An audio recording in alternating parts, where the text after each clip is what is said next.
Ini adalah rahasia tengah malam. Beranikah kau mendengarnya?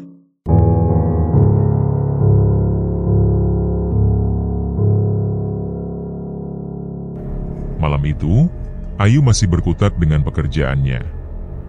Ia terus berusaha memberikan yang terbaik demi mempertahankan posisi yang telah ia jalani selama kurang lebih 4 tahun.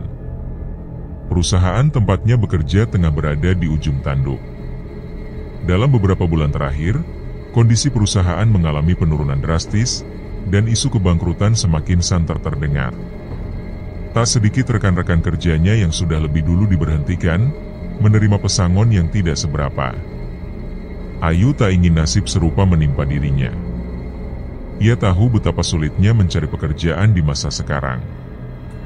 Bahkan teman-temannya yang bergelar sarjana pun masih banyak yang menganggur. Maka bagaimana dengan dirinya yang hanya tamatan SMP? Bisa bekerja di tempat itu merupakan anugerah yang amat ia syukuri, dan itu menjadi alasan mengapa ia begitu gigih mempertahankannya, meski semuanya kini berada di ambang kehancuran.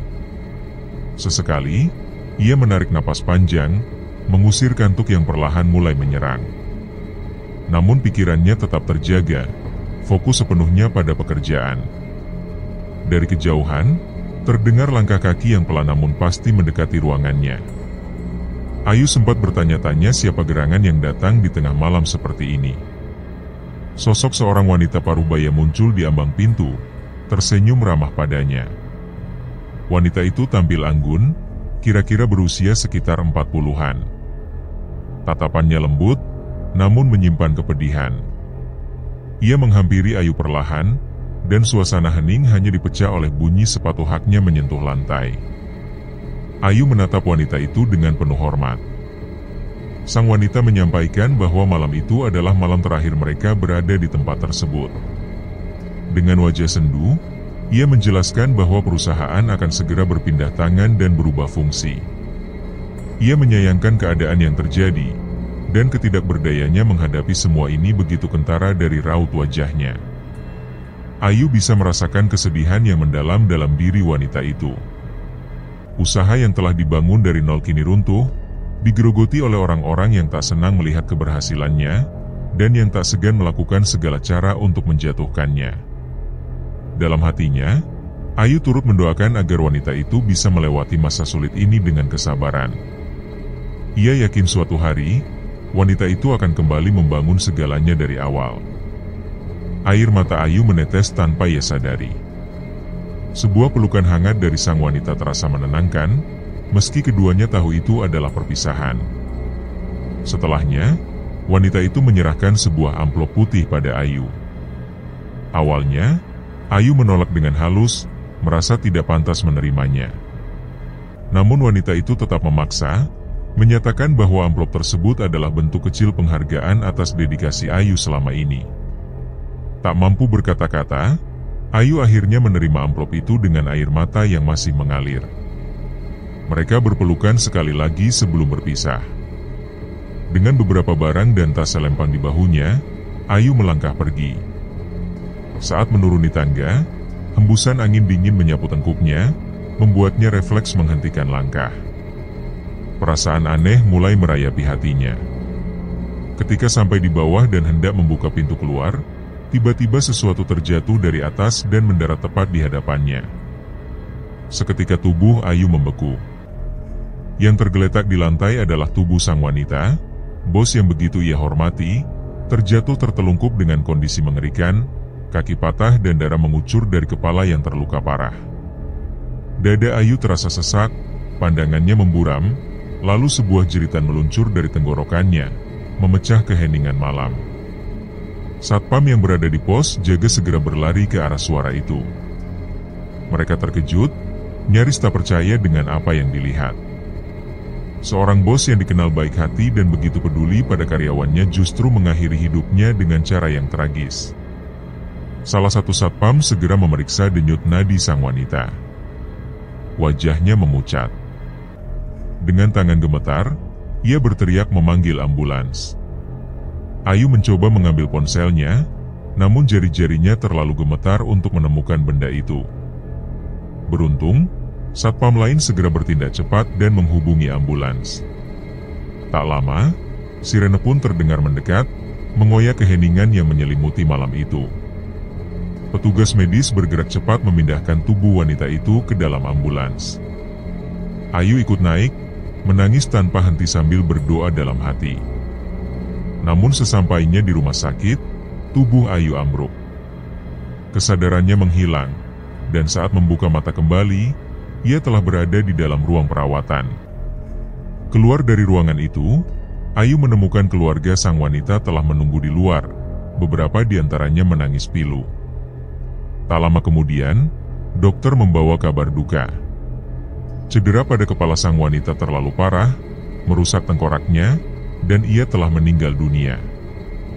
Ayu terpuruk dalam keheningan. Takdir memang tak pernah memberi isyarat, kematian bisa datang kapan saja, di mana saja, kepada siapapun, tanpa aba-aba. 7 bulan berlalu. Ayu telah melamar pekerjaan ke berbagai tempat, namun semuanya berujung pada penolakan. Harapan kian menipis. Kini, untuk makan sehari-hari saja ia harus bergantung pada sang kakek yang sudah sangat renta. Suatu hari, saat membuka Facebook, Ayu melihat sebuah lowongan kerja di salah satu grup. Sebuah keluarga mencari seorang perempuan, maksimal usia 30 tahun, untuk merawat seorang lansia. Tak ada syarat khusus. Tak butuh ijazah atau pengalaman. Dengan harapan besar, Ayu segera menyalin nomor kontak dan mengirimkan pesan singkat dengan sopan. Tak lama, sebuah panggilan masuk. Suara lembut di seberang sana menanyakan apakah ia berbicara dengan Ayu. Setelah memastikan kebenarannya, wanita itu menyampaikan bahwa mereka memang belum mendapatkan pengasuh. Jika Ayu bersedia, ia dipersilakan datang ke alamat yang dikirimkan. Kegembiraan membuncah dalam dada Ayu. Berkali-kali ia mengucapkan terima kasih sebelum segera bersiap menuju alamat yang telah diterima. Perjalanan memakan waktu sekitar 1,5 jam hingga akhirnya ia tiba di sebuah rumah berpagar tinggi yang dipenuhi tanaman merambat. Setelah menunggu beberapa saat, seorang wanita parubaya membukakan pintu. Langkah Ayu melangkah masuk ke halaman rumah yang begitu luas, namun terlihat tak terawat. Pot-pot bunga berserakan di mana-mana, sebagian besar tanamannya mati. Rumah besar bercat putih itu berdiri kokoh, namun kesan menyeramkan begitu kentara, terutama pada dindingnya yang catnya mulai mengelupas dan berubah warna. Ayu disambut oleh seorang perempuan parubaya yang berdiri di depan pintu rumah dengan senyum ramah dan suara lembut. Setelah percakapan singkat di beranda, Ayu segera dipersilakan masuk ke dalam rumah. Di salah satu kamar, ia diperlihatkan sosok pria tua renta yang akan diasuhnya. Tubuh lelaki tua itu sangat kurus, seakan hanya tulang dibalut kulit, duduk diam di atas kursi roda sambil menatap kosong keluar jendela. Perempuan yang memperkenalkan diri sebagai Bu Risma, anak dari pria tua tersebut, sempat menjelaskan bahwa ayahnya kini seringkali sulit mengenali orang-orang terdekat, bahkan keluarganya sendiri. Saat Ayu mendekat dan mencoba menyentuh tangan pria itu, tiba-tiba tangan kurus itu mencengkeramnya kuat-kuat sambil mengucapkan kata yang sama secara berulang-ulang, seakan ingin menyuruh Ayu pergi. Ayu merasa kesakitan, namun tetap berusaha tenang. Bu Risma, yang sigap mencoba melepaskan cengkeraman sang ayah, meminta pengertiannya. Meskipun rasa takut sempat menyelimuti Ayu, ia tahu bahwa pekerjaan ini sangat ia butuhkan. Setelah mereka keluar dari kamar, Bu Risma menanyakan kesediaannya untuk tetap merawat sang ayah. Ia mengakui bahwa ayahnya memang memiliki tabiat kasar akibat usia senja, dan Ayu, dengan tulus dan polos, menyatakan kesediaannya untuk tetap melanjutkan pekerjaan itu. Sebagai bentuk kepercayaan, Bu Risma memberikan beberapa lembar uang 100.000 untuk keperluan Ayu membeli perlengkapan pribadinya. Ia juga mengingatkan bahwa setelah Ayu mulai bekerja dan tinggal di rumah itu, ia tidak diizinkan keluar kecuali saat waktu cuti. Tangan Ayu gemetar saat menerima uang itu, sudah lama ia tak memegang uang sebanyak itu. Sepanjang perjalanan pulang, pikirannya dipenuhi rasa syukur terhadap kebaikan hati sang majikan, tanpa ada secuil pun rasa curiga. Keesokan harinya, Ayu kembali ke rumah Bu Risma membawa tas besar berisi pakaian. Kali ini, wanita yang membukakan pagar menunjukkan ekspresi dingin. Setibanya di dalam rumah, Ayu kembali disambut dengan hangat oleh Bu Risma dan langsung diperlihatkan kamar yang akan menjadi tempat istirahatnya. Hari itu juga, Ayu mulai bekerja, merawat pria tua yang kini menjadi tanggung jawabnya, memandikan, memakaikan pakaian, hingga membersihkan kotorannya. Hari demi hari berlalu. Dalam sepekan, Ayu mulai membangun kedekatan dengan pria tua itu, meskipun kadang ia masih diperlakukan kasar. Ia juga telah mengenal suami Bu Risma dan anak-anak mereka yang semuanya memperlakukan Ayu dengan baik. Suatu malam, Bu Risma berpamitan kepada Ayu karena harus pergi keluar kota selama beberapa hari. Wajahnya tampak sedikit kusut, membuat Ayu menduga mungkin ada masalah dengan usaha yang dikelola Bu Risma. Bu Risma pergi ditemani oleh wanita yang biasa membantu di rumah itu, meninggalkan Ayu seorang diri untuk menjaga anak-anak dan ayahnya. Tak lama setelah mobil yang membawa Bu Risma meluncur keluar gerbang, anak laki-lakinya, Evan, terlihat berjalan ke arah pintu lalu kembali masuk ke kamarnya dengan senyum kecil kepada Ayu.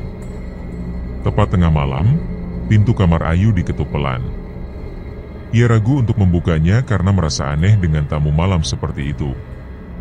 Namun, setelah mengenali suara yang memanggil, ia pun keluar kamar dan menemui suami Bu Risma yang tampak kesal karena tidak mendapatkan makanan sepulang kerja. Ayu menjelaskan bahwa Bu Risma sudah pergi sejak sore tadi. Pria itu kemudian meminta Ayu untuk menyiapkan teh kayu manis di dapur, sementara ia berganti pakaian. Tanpa banyak berpikir, Ayu langsung menuju dapur dan mulai menyeduh air. Ia memasukkan kayu manis ke dalam ceret sambil menyiapkan gelas, gula, dan teh. Namun, tanpa disadari, pria itu sudah berdiri di belakangnya. Dengan gerakan cepat, ia melingkarkan tangan ke pinggang Ayu. Terkejut dan panik, Ayu berusaha keras melepaskan diri, tapi pelukannya sangat kuat. Saat Ayu hendak berteriak, mulutnya segera ditutup. Ayu tak kuasa melawan. Tubuh kecilnya tak mampu menghadapi kekuatan pria dewasa yang tengah dirasuki nafsu. Malam itu, ia menjadi korban tindakan bejat, tak berdaya selain menitikkan air mata dalam diam. Setelah melampiaskan nafsu buasnya, pria itu meninggalkannya begitu saja di dapur. Tubuhnya masih setengah telanjang dan jiwanya hancur. Esok paginya, saat sedang menyuapi sang kakek, Ayu dipanggil oleh pria itu.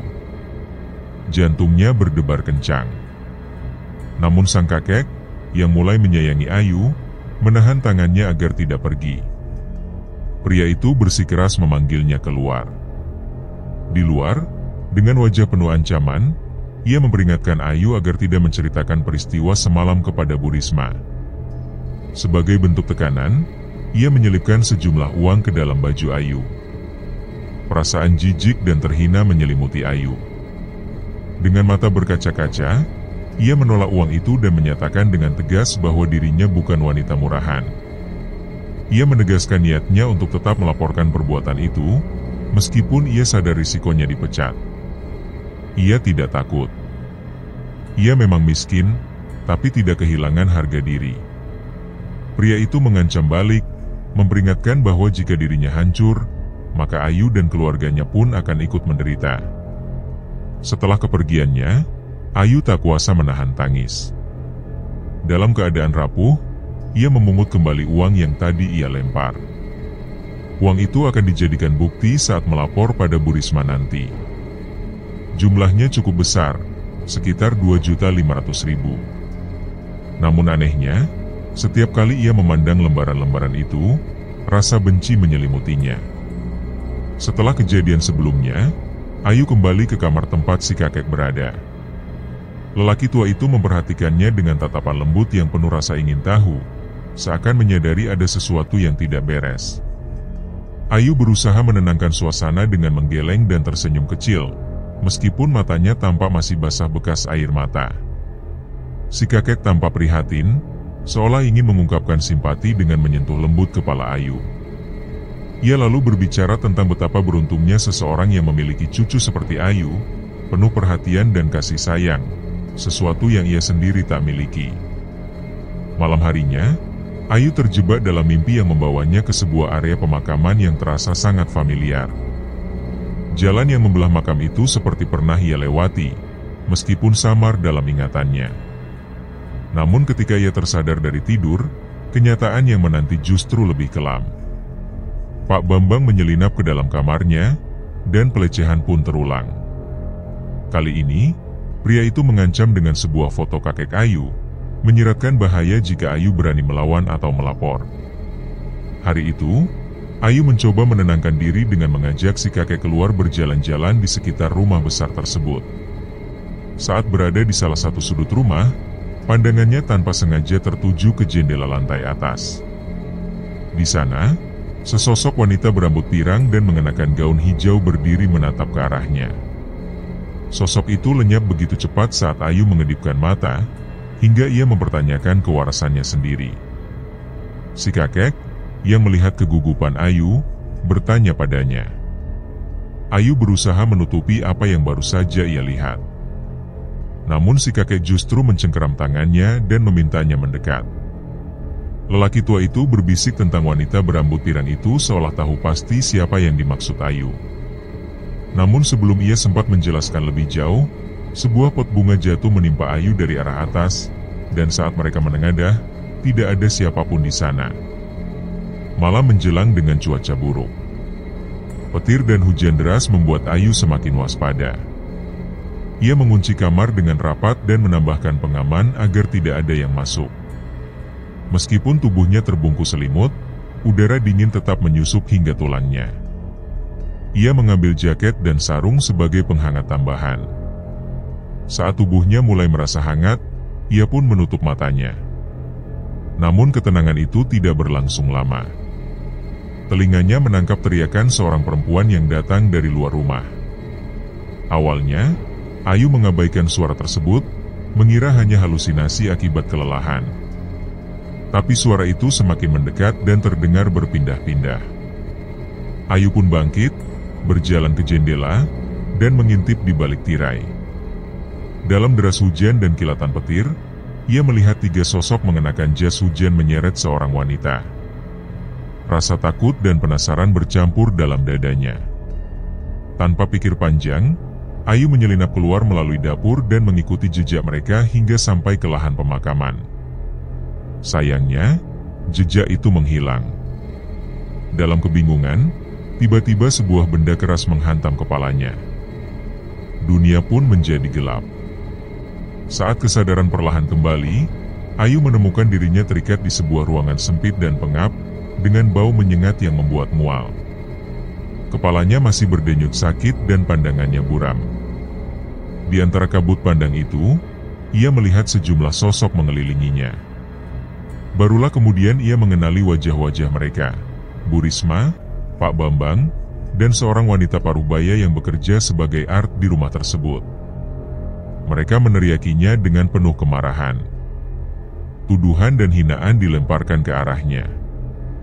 Ayu dipukuli, ditampar, dan tubuhnya diinjak tanpa ampun. Bahkan bagian sensitif tubuhnya diremas dengan brutal, membuatnya menangis terseduh. Siksaan berlanjut dengan kayu menghantam kakinya hingga berdarah.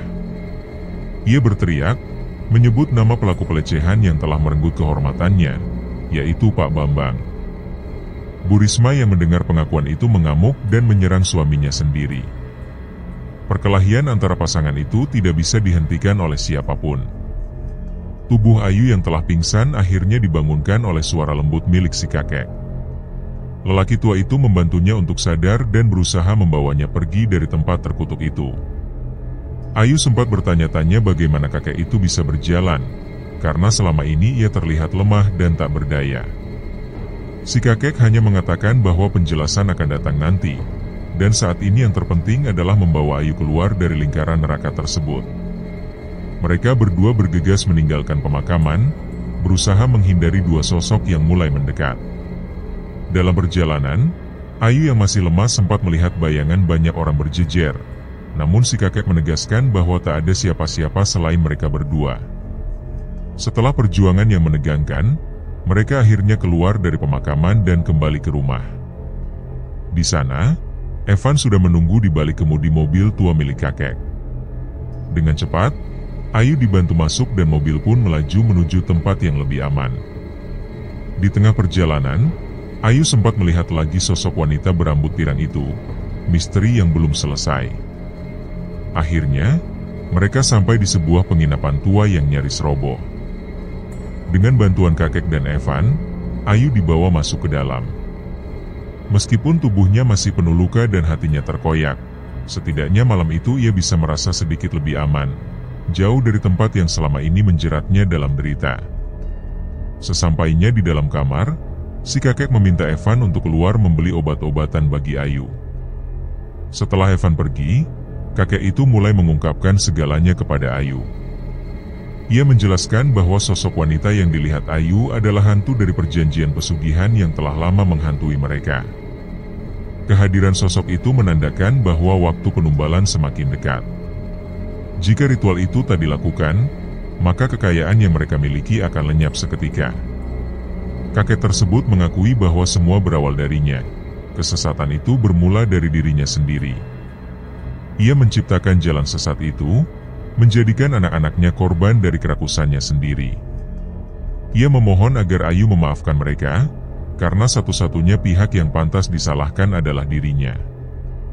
Ia mengaku telah banyak menumbalkan para gadis. Wanita yang selama ini dikenal Ayu sebagai pembantu rumah tangga, ternyata adalah seorang dukun yang sejak awal membimbingnya. Karena tidak ingin melanjutkan jalan kelam itu, ia mulai menolak bekerja sama dengan sang dukun.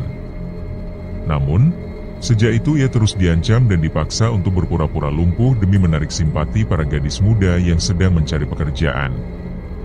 Ia minta maaf karena telah menjebak Ayu. Dirinya diancam dengan kematian anak bungsunya, adik dari Risma, yang akan dijadikan tumbal jika ia berani menolak. Malam itu, anak bungsu itu dibunuh oleh kakaknya sendiri sebagai bentuk penumbalan. Si kakek menceritakan semuanya dengan suara bergetar dan penuh penyesalan. Ayu terpukul mendengarnya, merasa seolah disambar kenyataan yang tak pernah ia duga. Namun, ia tak menyalahkan si kakek, meski sempat ada kebencian.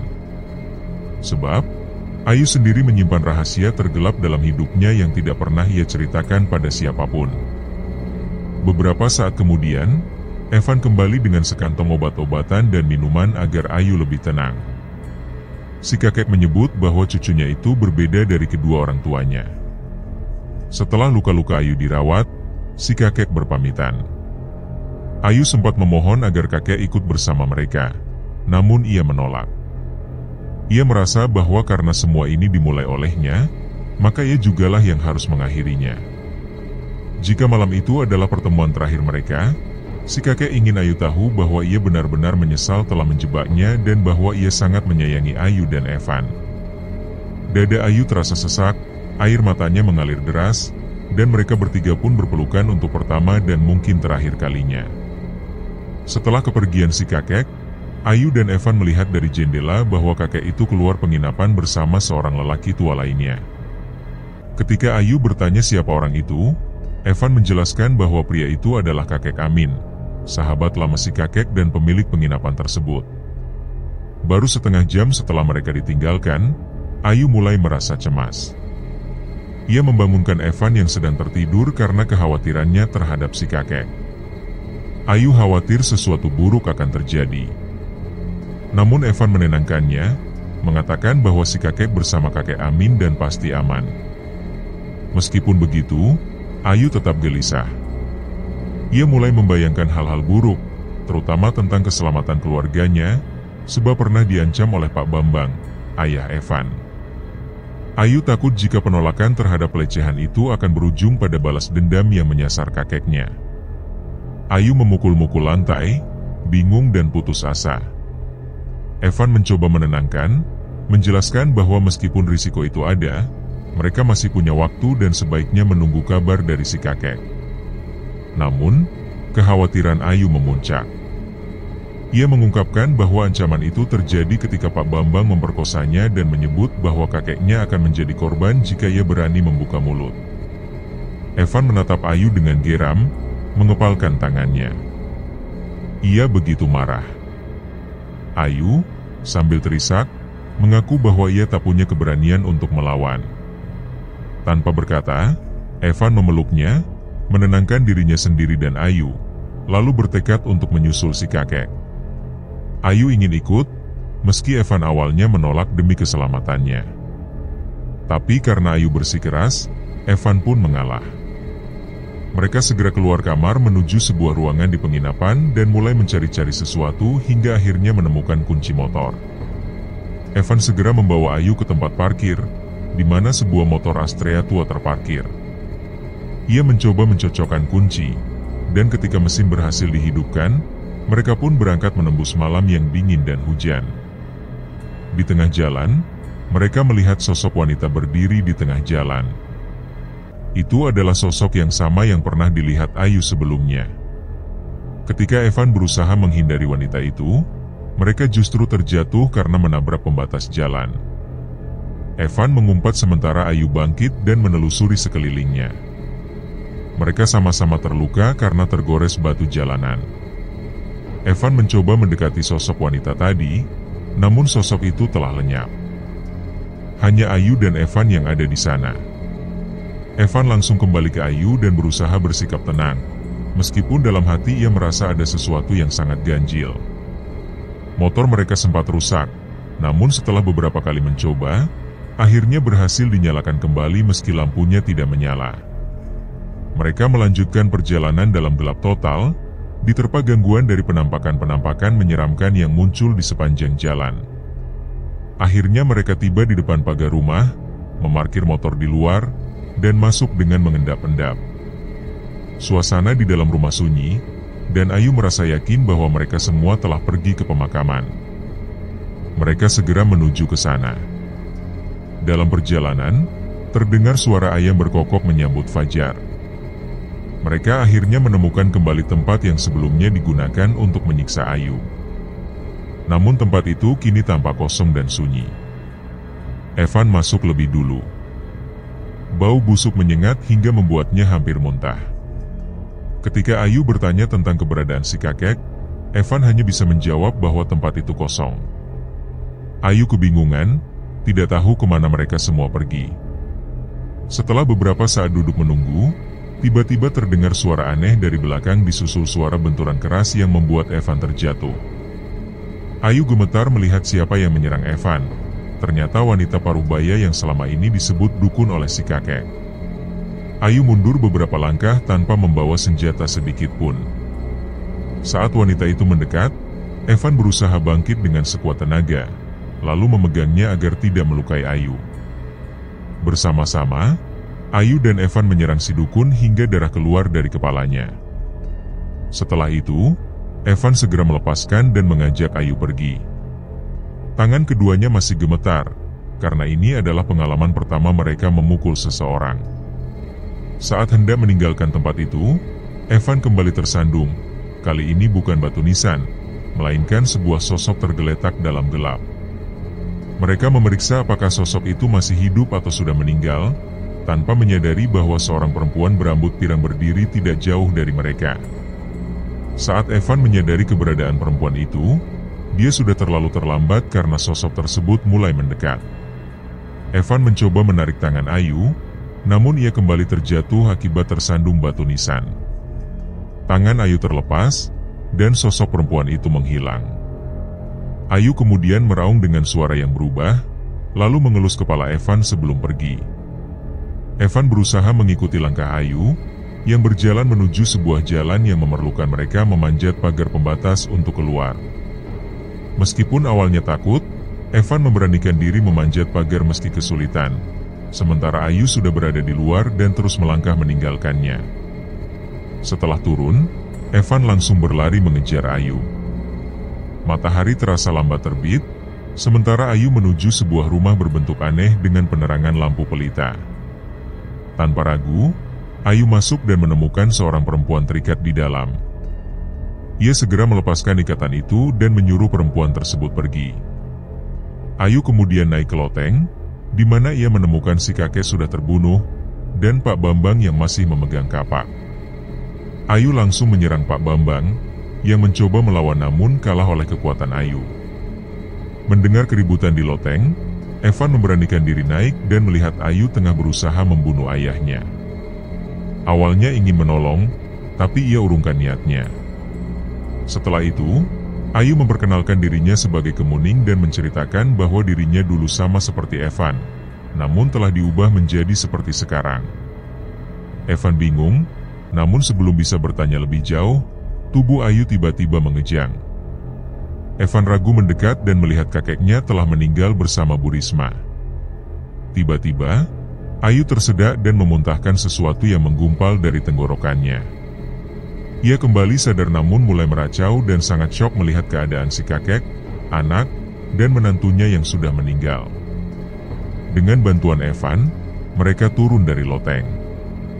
Di luar, matahari sudah terbit, dan mereka bertiga yang terdiri dari Ayu, Evan, dan perempuan yang dibebaskan saling bertukar senyum dan berjalan tertatih-tatih meninggalkan tempat itu. Sesampainya di depan pagar pembatas, Evan menyadari ada pintu yang tidak ia perhatikan sebelumnya.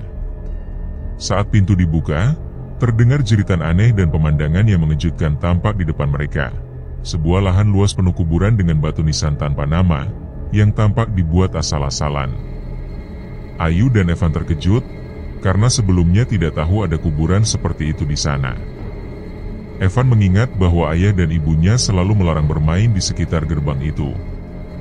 Mereka terus berjalan melewati kuburan dan melihat sosok kakek Amin, yang tampak terluka parah namun masih hidup. Evan yang kuat segera menolong kakek Amin untuk keluar dari area pemakaman. Selanjutnya, Evan kembali bersama beberapa teman kakek Amin untuk mengambil jenazah ayah, ibu, dan kakeknya. Anehnya, rumah-rumah di sekitar sudah terbakar dan batu nisan menghilang. Mereka menduga dukun itu yang melakukan semua kejahatan tersebut, namun Evan dan Ayu tidak tahu pasti apakah wanita tua yang mereka pukul masih hidup atau sudah mati, karena saat itu mereka lari karena takut.